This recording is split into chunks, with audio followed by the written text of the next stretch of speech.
होता है जो अपने माता को माने, अपने पिता को माने, अपने गुरु को माने, वो बड़भागी। तुम खाली भैया को मान रहे हो पर भैया की नहीं मान रहे हो। बहुत से लोग होते भगवान को मानते पर भगवान की नहीं मानते, रामायण को मानते पर रामायण की नहीं मानते। अब भैया कहता क्या है व्यास जी? तो कहा सुन जननी सोई सुत बड़ भागी। इस वसुंधरा में वो पुत्र बड़ा भाग्यशाली होता है। कौन? तो कहा जो कि तुम मातो ये बचन अनुरागी। जो सदैव अपने माता के पिता के वचनों का अनुरागी होता है वो बड़भागी होता है। अच्छा एक और ले, बहुत अच्छी बात हमें लगता है छोटी छोटी बात, बहुत अच्छी बात है। क्या बोले बोलना बहुत अच्छी बात। अच्छा ये बताओ, आप शंकर जी को मानते हैं कि शंकर जी की मानते हैं? हम दोनों मानते हैं ना। एक बताओ, ये कहे दुई ना जब हम नहीं मानेंगे, मैं को मानेंगे तो उनकी भी मानेंगे। अगर उनकी मानते हैं तो उनको मानेंगे। मैं राम जी की नहीं मानता हूँ, राम जी को मानता हूँ, क्योंकि जो राम जी करेंगे क्या मैं करूंगा, और शंकर जी जो करेंगे क्या तुम करो। शंकर जी तो जहाज पी लिया, शंकर जी ने तो विष पी लिया था, है? और आप कह रहे हो कि माता पिता, आप ही ने सिद्धांत पढ़ा क्या कि माँ तो पिता प्रभु गुरु के बानी, और बिना ही विचारे करिए सुबह जानी। माता पिता प्रभु और गुरु की वाणी पर बिना विचार करो जब शुभ जान ले तब। ऐसे नहीं कि तुम्हारे नाम आप पिताजी के दिन माता की निपटा तो तुम निपटाए बैठे। और मानो अगर उनका आदेश धर्म के विरोध में हो तो बिल्कुल न मानो। बहुत स्थान ऐसे हैं, आप कहते हैं व्यास जी क्या कि परशुराम पितु आज्ञा राखी, क्या क्या मारी माँ तो लोग सब साखी। कल की परशुराम ने पिता की आज्ञा मानी। मैं कुछ ऐसे स्थान बताता हूँ जहां पर आज्ञा मानी नहीं गई। भक्त प्रहलाद ने क्या अपने पिता हिरण्यकश्यप के आदेश को माना है? उसको क्या दोष लगा? नहीं लगा। उसके लिए पता क्या कहा गया? भक्त शिरोमणि थे प्रहलाद, भक्तों में शिरोमणि।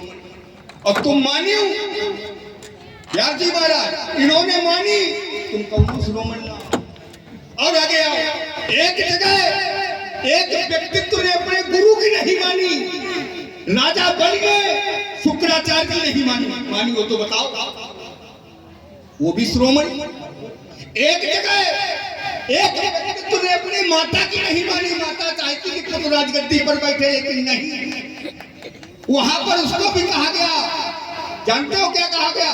भगत शिरोमणि भरत जन करे सुरराज।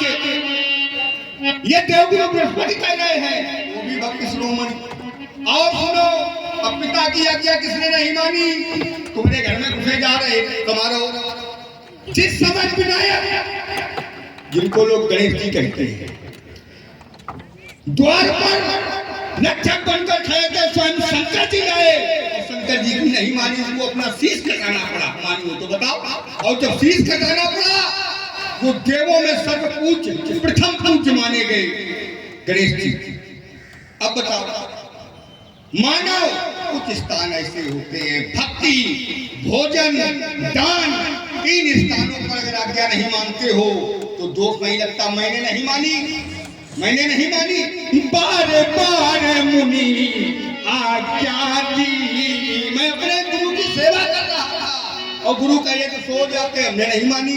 तो कहा कि बार बार मुनि आज्ञा दी, रघुपत जाई शयन तब की। क्योंकि मैं सेवा में लिखा था। तो महाराज मानो, हम ना करें कि ना मानो, खूब मानो, थोड़ी लक्ष्मणों की मान लो, कुछ मानो तो हमारी बात, कुछ मानी नहीं रहे, लेकिन हम इनका मानी रहे, हम इनका मानी रहे। लेकिन परशुराम जी अपने आगे किसी को मानते नहीं क्योंकि भगवत के गर्भ गर्भ आई महात्मा जी ये जो तो जो पिता प्रहलाद विभीषण बंधु भरत महतारी बलि गुरु तजौ इन्होंने त्याग दिया तो भय मुद मंगलकारी। क्यों? जो कार्य धर्म के विरोध अगर कोई कह रहा है आदेश कर रहा है तो वहां पर बात को नहीं मानना चाहिए।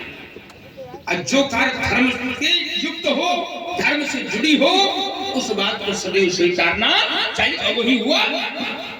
हमारी बात स्वीकार कर रहे हो? नहीं, अब 50% वाले असल में जो तुम सूत्र लगाए हो वो अभी लग नहीं रहा है।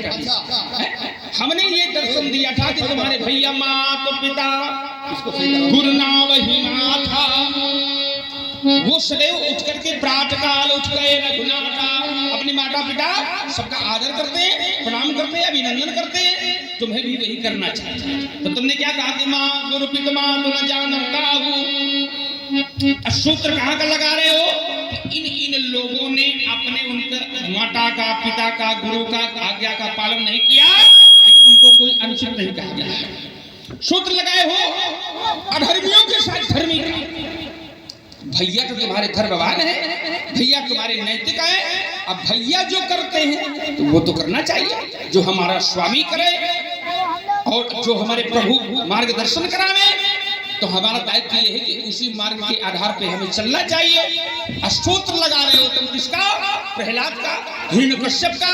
प्रहलाद भगवान का नामस्मरण करता है और हिरण्यकश्यप बाधक बनता है तो उस बात को कदापि नहीं मानना चाहिए। अब कोई कभी नहीं माने तो ये सूत्र ही तुम्हारा लग नहीं रहा है, यही गड़बड़ है। तो क्या तुम इनकी हिरण्यकश्यप की श्रेणी में अपने भैया को रखना चाहते हो का? कि मैं उनकी बात न मानो? ऐसा नहीं है राजकुमार। बात मानो, जो उचित हो सदैव उसको स्वीकार करना चाहिए और जो अनुचित हो तो ये प्रणाम करना क्या अनुचित है का? अनुचित नहीं है। तो जो भैया करते हैं उसको स्वीकार। हमें लगता है तुम्हारे पिता भी तुम्हें ऐसे ही याद करते हैं। अच्छा, जिस समय महामुनि विश्वामित्र जी पहुंचे लेने के लिए और कहा कि अनुज समेत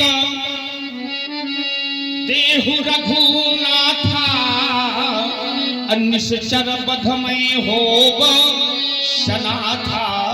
तो तुम्हारे पिता ने क्या कहा कि सब सुत प्रिय मोहि प्राण दिनाई। यद्यपि मेरे 4 पुत्र हैं लौकिक दृष्टि में, और जब देने की बारी आ गई तो ये नहीं कहा कि लक्ष्मण देते नहीं बनता। सब सुत प्रिय मोहि ये प्राण की नाई राम देत नहीं बनत गुसाई। पर राम न मानो बाकी इनका लग जाके सरजू में ऐसे आए तो तुम्हारा पिता जब तुम्हें ये घोषणा करता है राजकुमार, इतने तुम अच्छे होते, इतने तुम नैतिकवान होते तो ये न कहा जाता कि राम न मानो। ये भी होता कि भैया मैं अनुज भी नहीं दे पाऊंगा।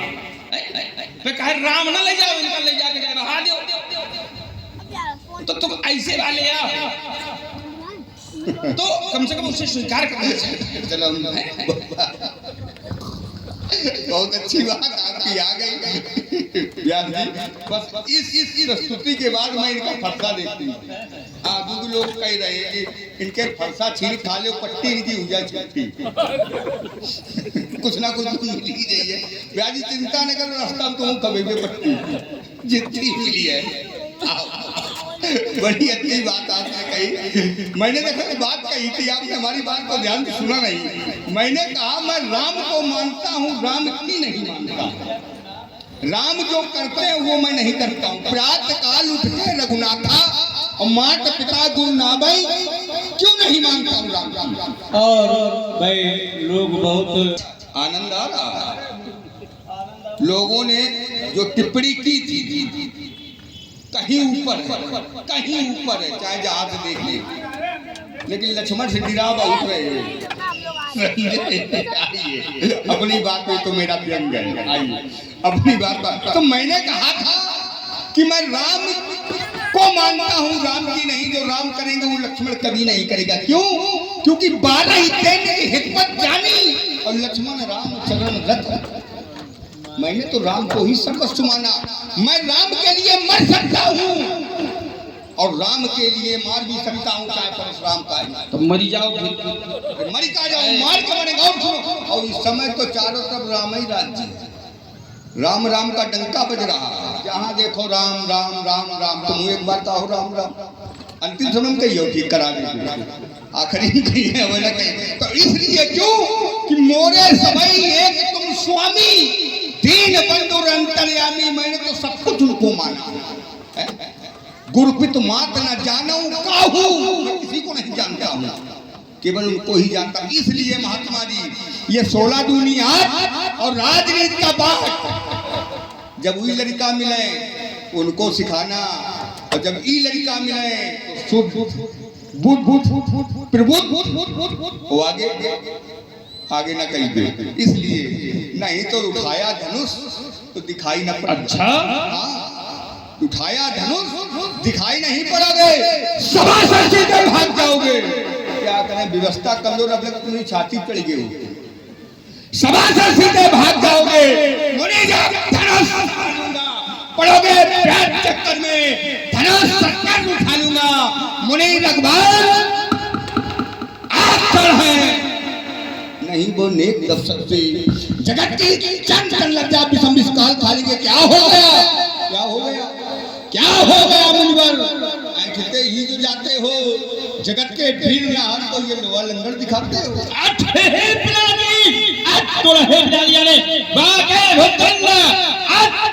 से लगाऊंगा, के कठोर कोट छोड़ त्याग करो, अन्य प्राणियों को धाम लाऊंगा। जो निंबन से आज तरफ तरफ खुशाए करे, काट के कुठार रक्त थोड़ में मिलाऊंगा। तीन आग्रहों आज सभा में पुकार कहो, लिए अस्त्र शस्त्र परशुराम ही।